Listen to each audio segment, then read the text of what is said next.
We are back, and we are joined now by Whitney Curry Wimbish, staff writer at the American Prospect and co-author of the AM Quickie, which I really, really recommend people check out.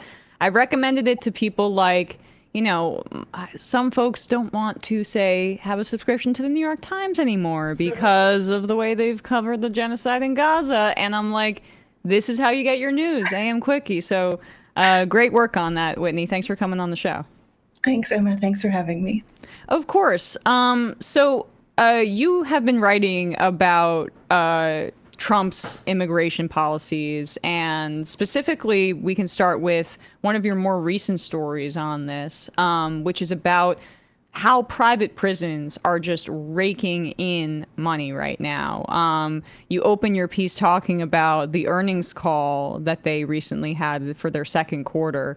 Perhaps we can start there just to give people a sense of how much money these companies are making right now. Sure. So these are companies, Geo Group and Core Civic, that the U.S. government uses to run its detention centers. And a lot of times they own the building, and then other times the U.S. government owns the building and they will provide the services. These are referred to as private prison companies, but they are public companies. So that means that you can listen into their earnings calls and you can read their financial documents and see who's making all this money.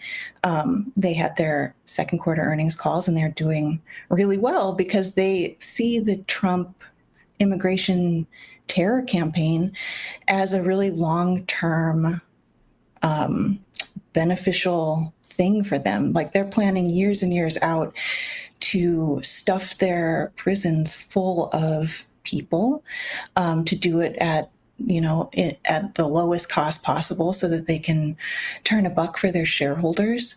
And they've just gotten $45 billion more from the US government to do even more of this.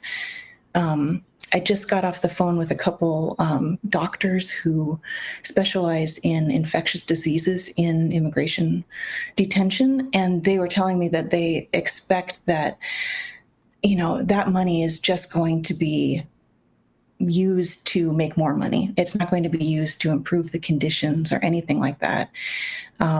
So these guys are making a ton of money.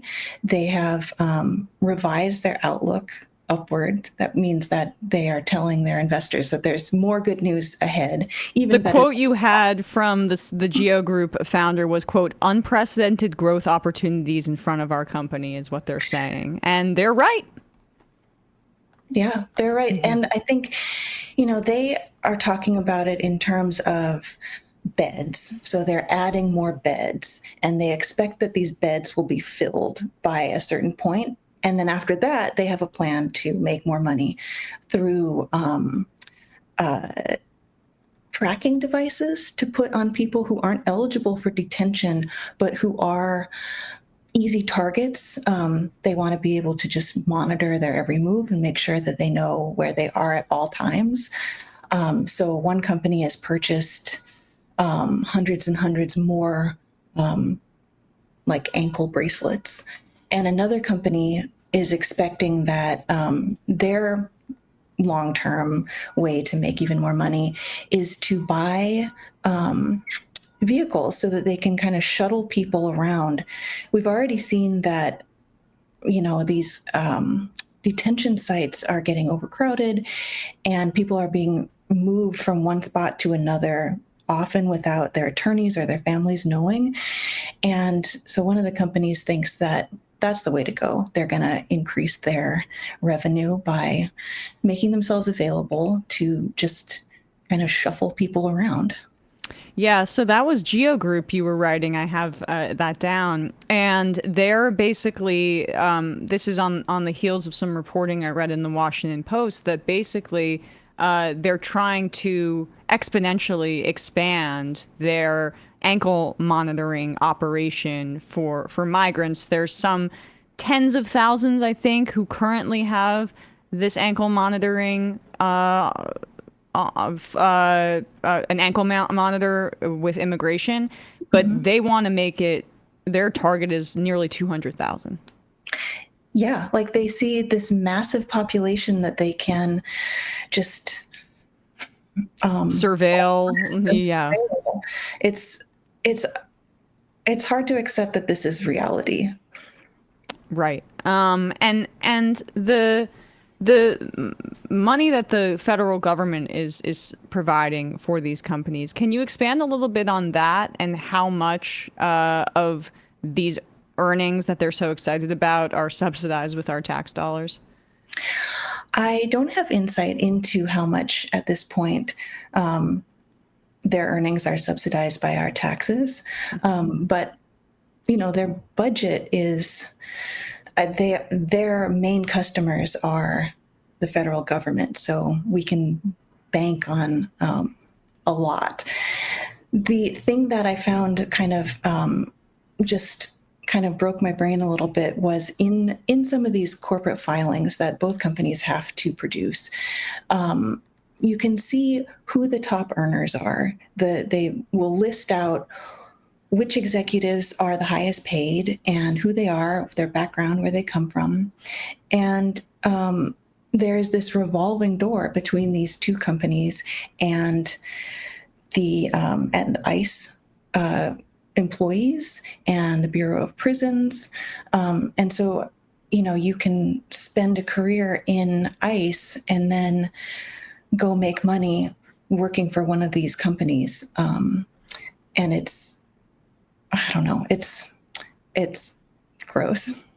One of those folks, people will be familiar with Tom Homan, who seems to himself be getting quite rich off of Geo Group, one of the companies that you write about. Can you speak about his relationship with them? So Tom Homan is an interesting character. He is an old friend and former colleague of David Venturella. He is obviously helping run Stephen Miller's deportation campaign, but he's also drawing compensation of about $6 million. Oh no, that's Venturella. He drew compensation of $6 million to consult for Geo Group. And Homan has kind of earned this unannounced pot of money running as a consultant for that same company.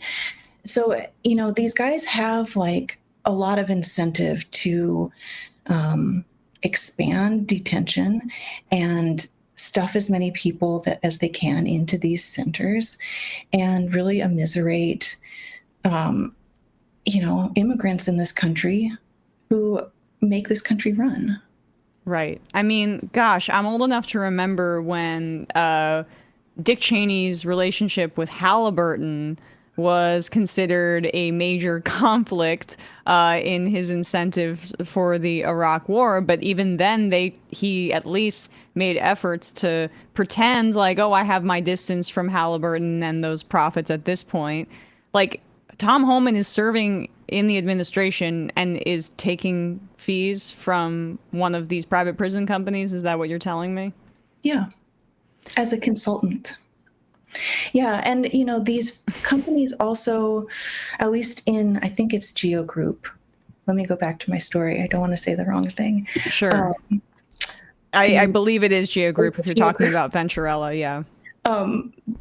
There's also kind of this like family tie there. Like that company employs members of the same family. In one case, the son-in-law of the top guy, and he's making $500,000 a year, or he did according to the last filing. So it's just really gross, you guys. Yeah. No, I couldn't agree more. So you also have been doing some reporting on what's been happening here in New York City, down on Federal Plaza, where Brad Lander has been doing some great work as a monitor and going to support some folks at these immigration hearings. Speak a little bit about what you've been observing there as a reporter, because it's been a bit of a central focus of when people have been getting deported, they've been going to these hearings there, and it's been in the news a lot. Yeah, it's so jarring to listen to an earnings call where these guys are very self-congratulatory and they're so excited, and the analysts who are on the call are congratulating them about the great returns and the sunny future. What's happening in immigration court at 26 Federal Plaza that is enabling those folks to have such a great time and make all this money it's horrific. It's hard to accept that it is happening before my face. Like, people will go into a hearing thinking, okay, I'm showing up, I'm doing what I'm supposed to, I'm coming to this hearing, I've been coming to hearings, and I'll do my next thing and then go back home. And they'll get an extension or a new date or some progress made on their asylum claim or, their another claim to stay in the country. And they'll come out of one of these immigration judges' courtrooms, their little rooms, and just be surrounded by a pack of guys with masks on, weapons, the whole thing. And the guys, they kind of have changed their strategy over the course of the couple months that I've been going. They used to follow their targets into an elevator and not say anything, and then detain them there where nobody would be watching. There wouldn't be any reporters. There's always a ton of photojournalists. Shout out to all the photojournalists at 26 Federal Plaza. They're there every single day. That was one approach. That has kind of shifted a little bit where now they will just flock around someone as they come out of the detention center, and then they'll hustle them as fast as possible into a stairwell or into an elevator and take them wherever they take them. Sometimes they get taken to the 10th floor, which is the kind of like makeshift detention site that was recently reported as being just like horrific conditions. And I think a judge, not yesterday, but the day before, said that ICE has to immediately improve the conditions because they are so disgusting. And that's not in Alligator Alcatraz or anything like that. These are conditions just in basic immigration holdings. Yeah, and on the 10th floor, that area is not meant to be used as a holding place for days and days and days, but people are being held there for weeks. And it's just a cement box. There's no place to sleep. The toilets are out in the open. There's no medical facility. People are being denied their medication. Girls and women aren't being given enough like sanitation pads. One of the findings that came out of in the lawsuit recently, the one that requires now that they clean up their act immediately, girls were just like bleeding through their clothes because ICE agents gave them 2 pads for the entire room. So like really disgusting, just like inhumane, cruel treatment. And there's really no rhyme or reason that you can tell on the outside why someone gets snatched. The pro bono lawyers and the court watchers who are there to help are kind of like, we don't know what's on this list or what makes somebody a target. But once you get put in this system now, unless you have an attorney or unless you have somebody looking for you, you are basically disappeared. It's just, you're in the system. No one knows what happens to you. It's hard to get any information about people who are hidden in there. I tried to go to the 10th floor to see the conditions for myself. You kind of come up through the elevator and you get dumped out into this little hallway, and there are big doors on either side. And within seconds, there were 2 agents who were like, "Are you lost? What are you doing here?" And, I couldn't get in and see it for myself. And the catch-22 of it that you describe, as well, is that people are trying to do the right thing to avoid the deportation, and they're going to their hearings and they show up, and the same thing is happening to them. Mm-hmm. Yeah, these are folks who are following the rules. They're not the worst of the worst or whatever the Trump administration keeps saying. These are people who are following the rules, who don't have money for an attorney. There's no guarantee for an attorney in immigration court the way there is in criminal court. You can have one, but you have to pay for it yourself, or you can find a pro bono one if there's a service in your area. Those folks are really overworked. So it's, a lot of people show up alone. I went to and sat in a judge's room a few days ago, and one of the things that's happening is that people just aren't showing up anymore. They can make the calculation themselves that even if they want to do the right thing, it's too dangerous. So they're just not coming. The problem with that is that a judge can then issue an immediate order for removal, and Right. then it's anybody's guess what happens. You might be at work and ICE could show up there. They might knock on your door in the middle of the night. So there's really no great solution. But in this judge's courtroom that I was in, 0 people had an attorney.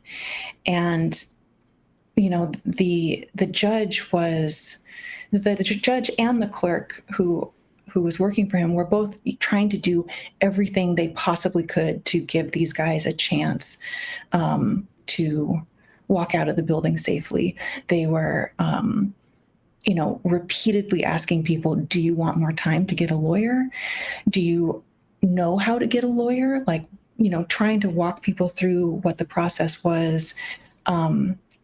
And even in instances where the judge said, you have a pretty credible asylum claim, I'm going to grant you a hearing date for 2026. These people walked out of the courtroom thinking that they had good news, a whole year to find legal representation, and they were just snatched. It's just absolutely, I mean, they're trying to create this level of anxiety on purpose, and the damned if you do, damned if you don't dynamic here is especially cruel. But that's what we have in this administration. Whitney, I really appreciate your time today. People should all follow your work over at the American Prospect. Read your pieces. I mean, people should be following the Prospect by now if they're listeners of this show. Thanks so much. Have a great day. Thanks, Emma. Take care. Hey, folks, don't forget to hit the subscribe button and check out our daily show. We do it every day at 12 p.m. Eastern for about 2.5 hours. We even take phone calls. You should check that out.